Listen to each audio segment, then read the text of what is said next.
September 27, 1940. The North Atlantic churned beneath a sky heavy with war clouds, and somewhere in those cold waters, a teenage girl clung to wreckage, watching her world sink beneath the waves. Her name was Annalise Esau, and in just a few hours she would become the youngest prisoner of war ever held by Britain. But this is not a story about a soldier or a spy. This is about an ordinary young woman who found herself caught in the machinery of global conflict, torn from everything she knew, and thrust into a situation so extraordinary that even today it seems almost impossible to believe. What happened to Annalise that day would change her life forever, but her story has been buried in the dusty archives of World War II history for decades. Tonight, we're going to uncover the truth about this remarkable German woman, her capture at sea, and the years that followed in British captivity. The year is 1939, and Annalise Esau is just 17 years old, living with her family in Germany. She's not particularly political, not caught up in the fervor sweeping across Europe.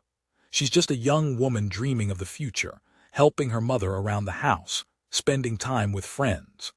But her father works for the German government in a colonial capacity, and as tensions mount across Europe, the family receives orders that will take them far from home.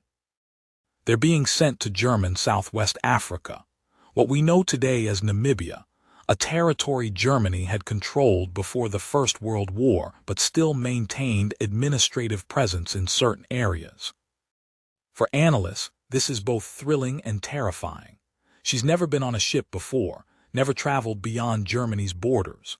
The journey will take weeks, crossing the treacherous North Atlantic before heading south along Africa's western coast. Her mother is anxious about the trip. War with Britain seems inevitable, and German ships will be prime targets once hostilities begin. But orders are orders, and families like the Esau's don't question government directives in 1939 Germany. They board a German freighter in Hamburg on a gray morning in late summer. The ship is not a luxury liner, far from it. It's a working vessel, loaded with cargo, with only basic accommodations for the handful of civilian passengers making the journey. Annalise shares a cramped cabin with her mother and younger sister. The quarters are spare, just 3 narrow bunks and a tiny porthole that offers a glimpse of sky and sea. The ship's crew is professional but tense. Everyone knows what's coming. War isn't a question of if anymore, but when. On September 1st, 1939, as their ship makes its way through the Atlantic, Germany invades Poland. 2 days later, Britain and France declare war on Germany. Suddenly, the vessel carrying the Esau family is an enemy ship in hostile waters. The captain receives urgent orders to change course, to avoid known British patrol routes, to run silent when possible. The mood aboard ship transforms overnight. What was supposed to be an adventure has become a desperate race for survival. The British Royal Navy has immediately begun implementing its blockade strategy, and German merchant vessels are priority targets. Some are captured, some are sunk, and others manage to slip through and make it to neutral ports. The captain of Annalise's ship faces an impossible choice: try to continue south to Africa, turn back to Germany through increasingly dangerous waters, or make for a neutral port and sit out the war. He decides to press on, hoping speed and luck will see them through. For weeks, the ship zigzags across the Atlantic, changing course frequently, maintaining radio silence, posting extra lookouts day and night. Annalise and the other passengers are told to keep their life jackets close at all times. The crew conducts lifeboat drills with grim seriousness. Everyone aboard understands they're being hunted.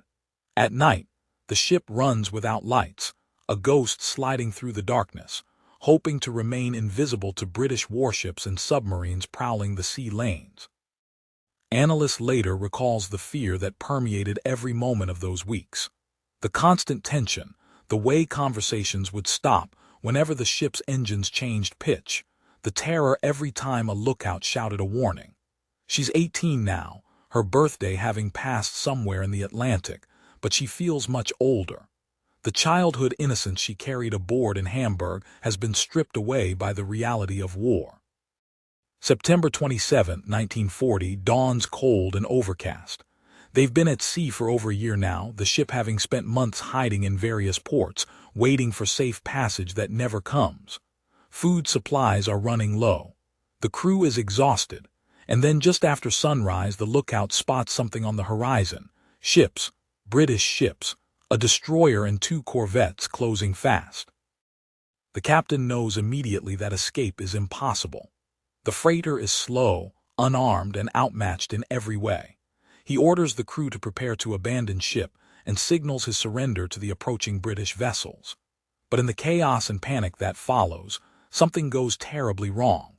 Whether through miscommunication or equipment failure, the signal doesn't transmit properly, and the British commander interprets the German ship's maneuvers as an attempt to flee or resist. The British destroyer opens fire. Not a full broadside, but warning shots that quickly turn into direct hits as the German captain's frantic attempts to signal surrender fail to register. Shells slam into the freighter's hull and superstructure. The cargo hold erupts in flames. The ship begins listing immediately, taking on water fast. The crew races to lower lifeboats, but 2 are destroyed by shellfire. Passengers and crew alike scramble for the remaining boats, for anything that floats. Annalise is separated from her family in the chaos. One moment she's holding her mother's hand, the next she's being pushed toward a lifeboat by a crew member as another explosion rocks the ship. She screams for her mother, for her sister, but the noise is overwhelming, the smoke choking, and then she's falling, tumbling into cold water that steals her breath and drags her down. She surfaces, gasping, her life jacket keeping her afloat but barely. The freighter is sinking fast now, its stern already submerged, the bow rising high into the air like a monument to its own destruction. She grabs onto a piece of floating debris, a section of wooden decking torn loose by the explosions. Around her, the water is full of people, some swimming, some clinging to wreckage, some floating face down and still. The British ships have ceased fire and are moving closer, sending out smaller boats to pick up survivors.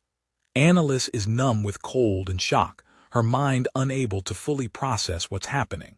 Strong hands pull her from the water, haul her into a British launch.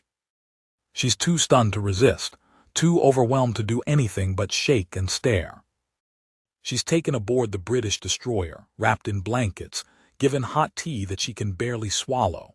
Around her, other survivors are being brought aboard, Germans and a few passengers from other nations who had been traveling on the freighter.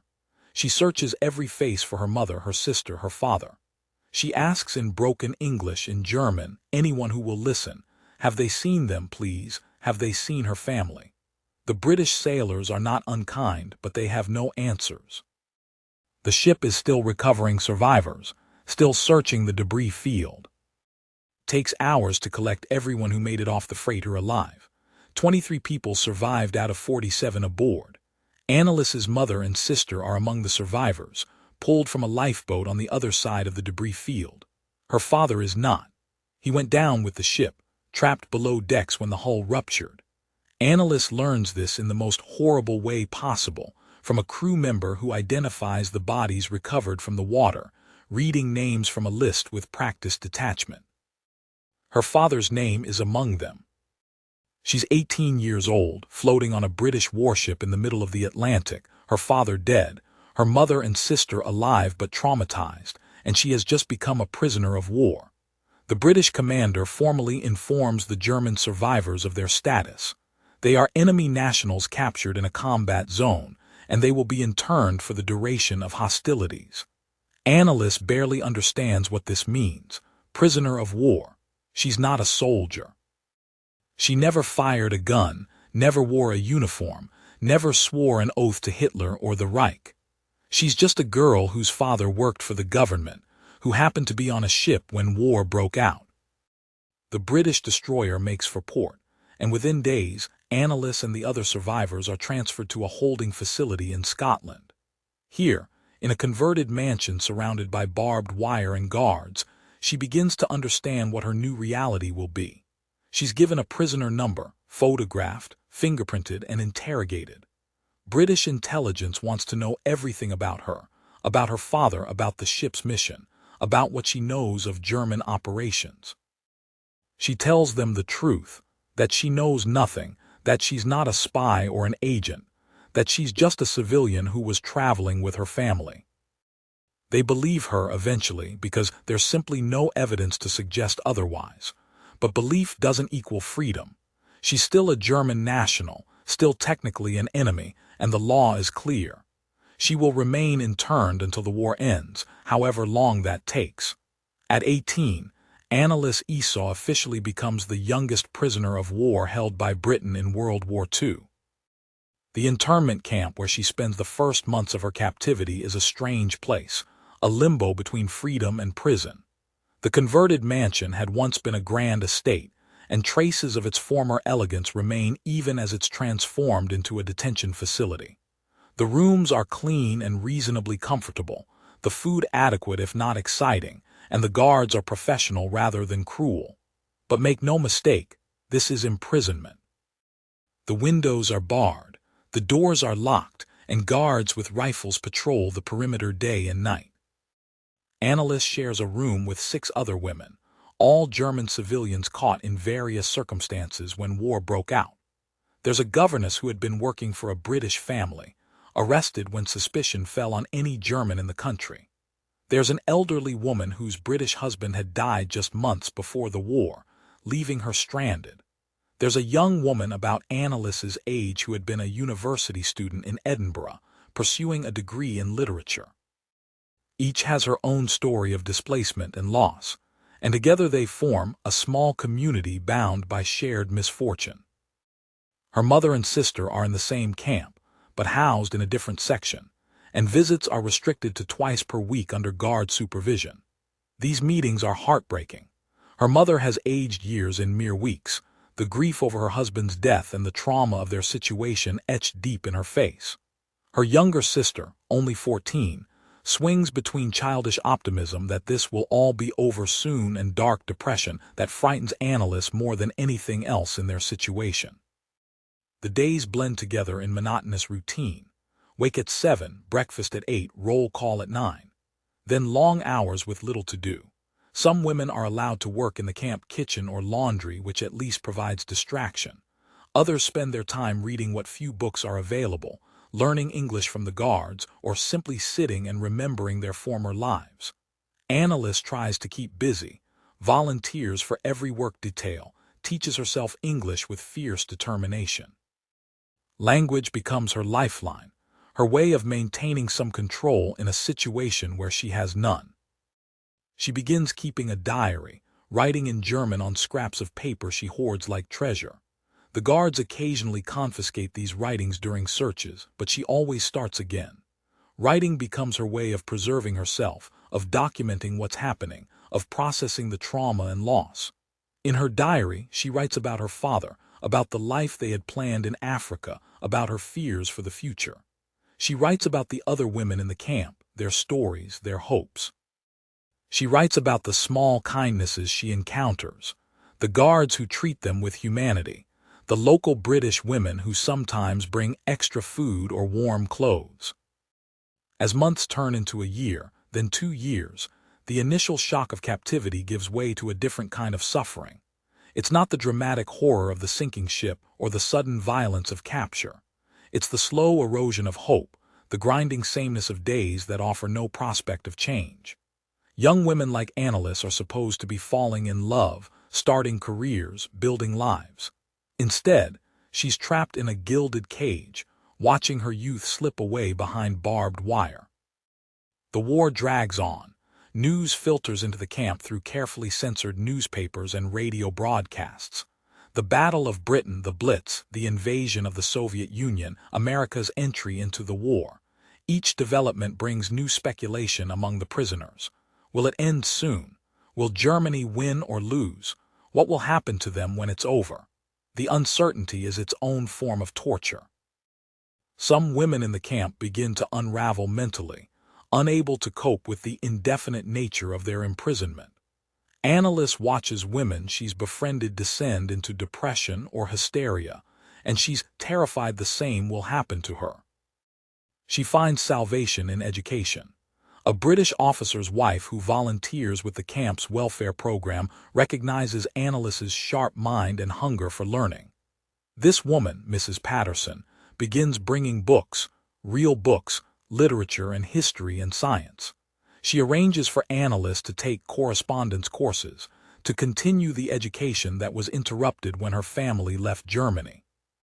It's irregular, probably against some regulation, but Mrs. Patterson is a formidable woman who knows how to navigate bureaucracy. For Annelise, these studies become everything.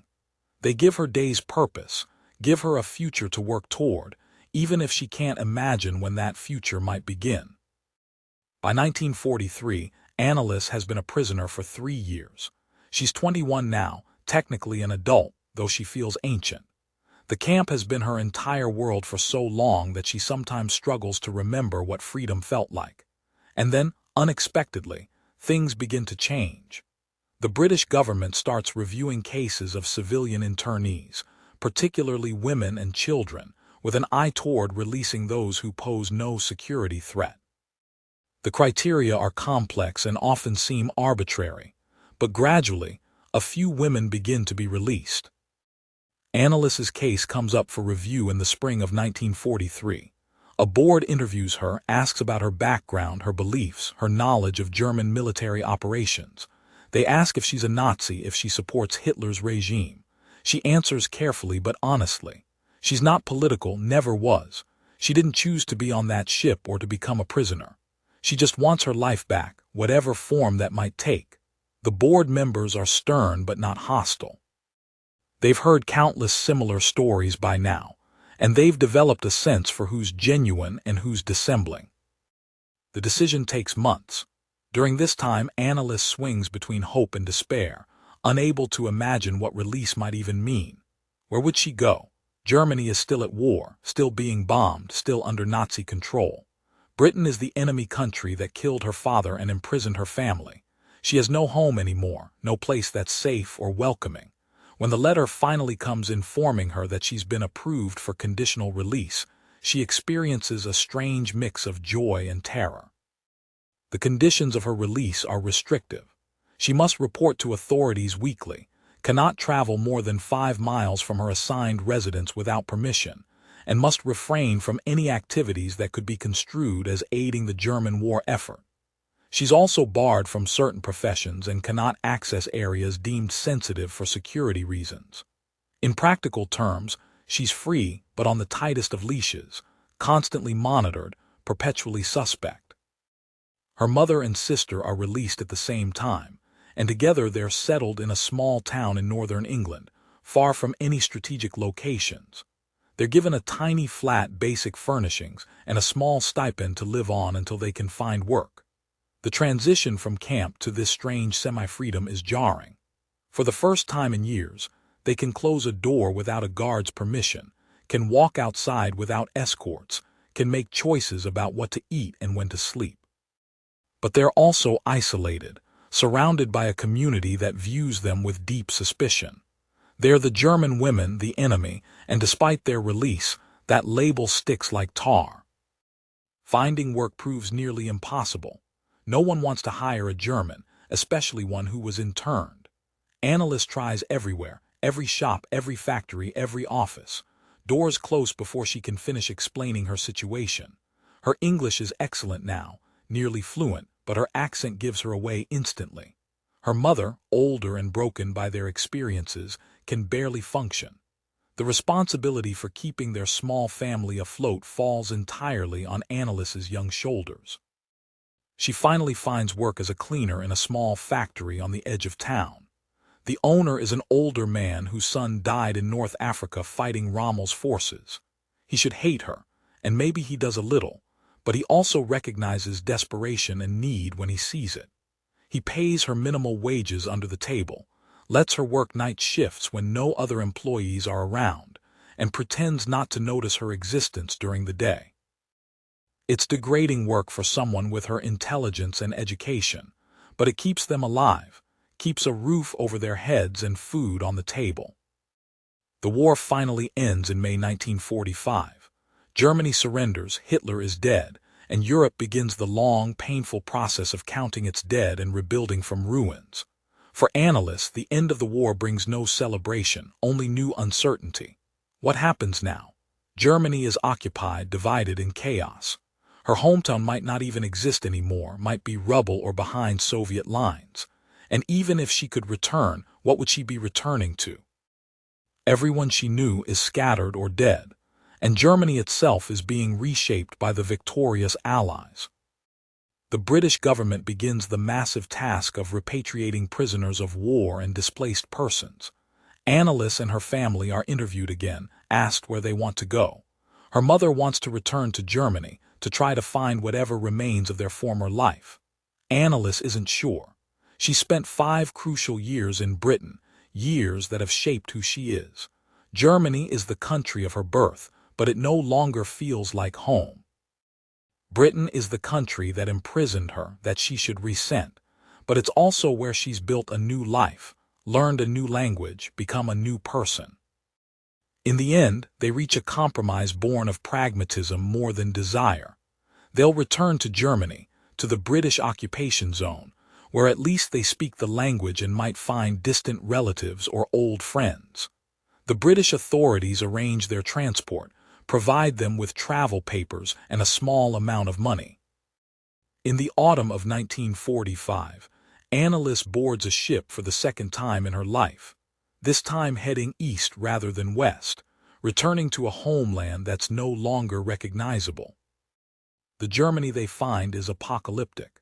Cities reduced to rubble, population starving, infrastructure destroyed, and a pervasive sense of defeat and shame hanging over everything. They make their way to what was their hometown, find it partially destroyed but still standing. The house where Anneliese grew up is occupied by strangers, refugees from the east fleeing the Soviet advance. No one knows what happened to their extended family. Records are scattered or destroyed. Everyone is looking for someone, and few searches end happily. They live in a displaced persons camp for months, another camp after so many years in British internment. The bitter irony is not lost on Anneliese.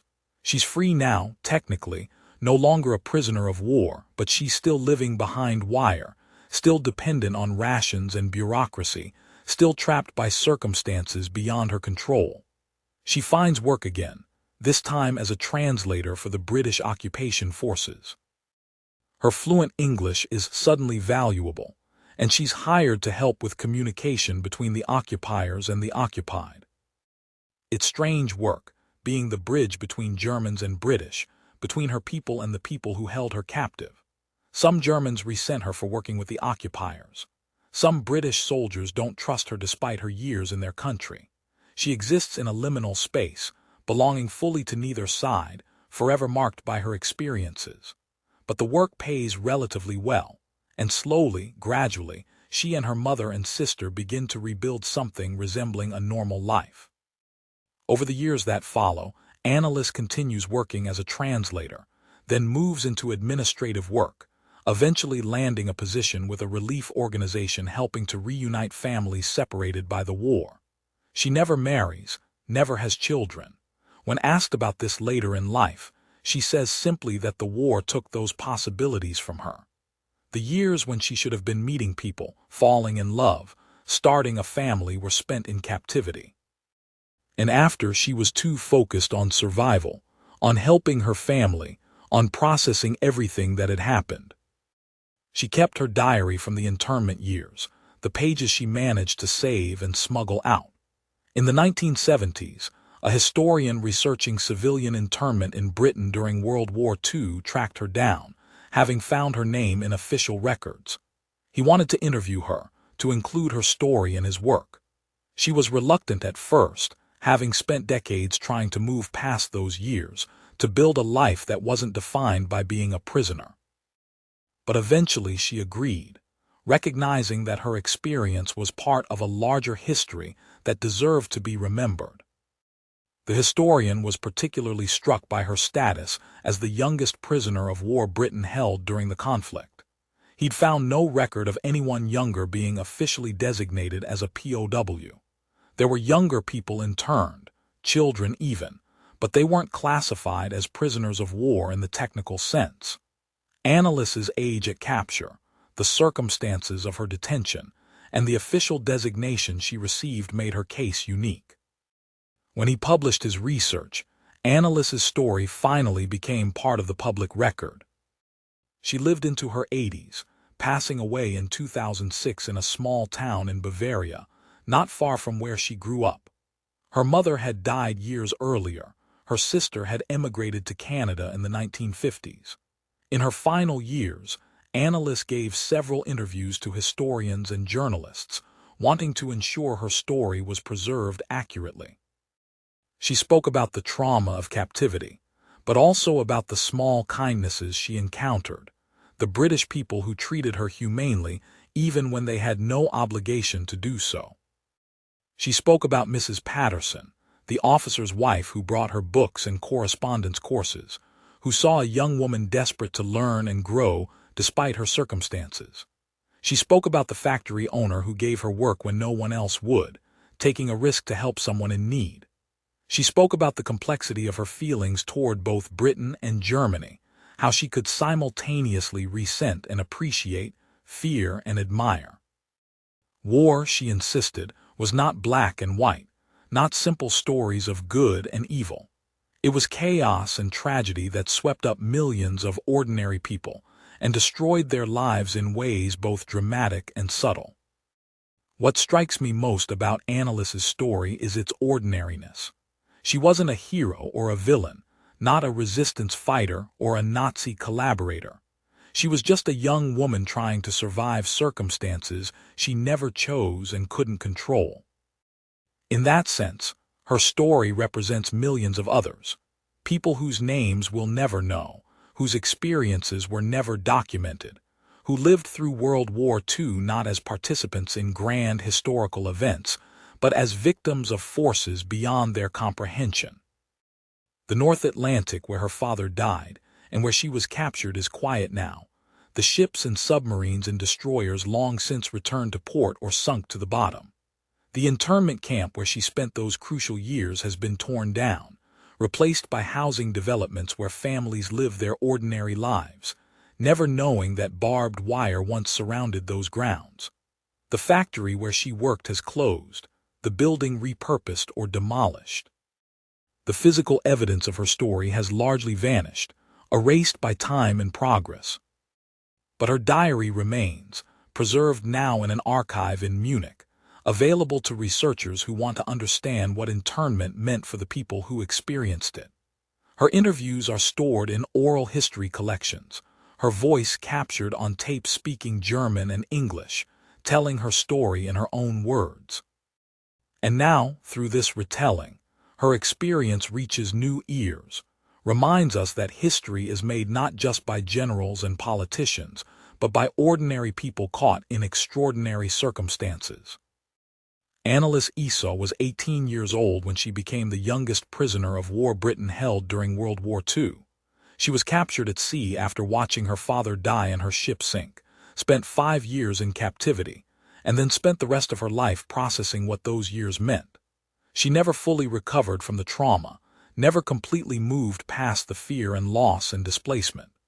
But she built a life anyway, found meaning and purpose anyway, survived anyway. And that survival, that refusal to be completely broken by what happened to her, is its own quiet form of heroism.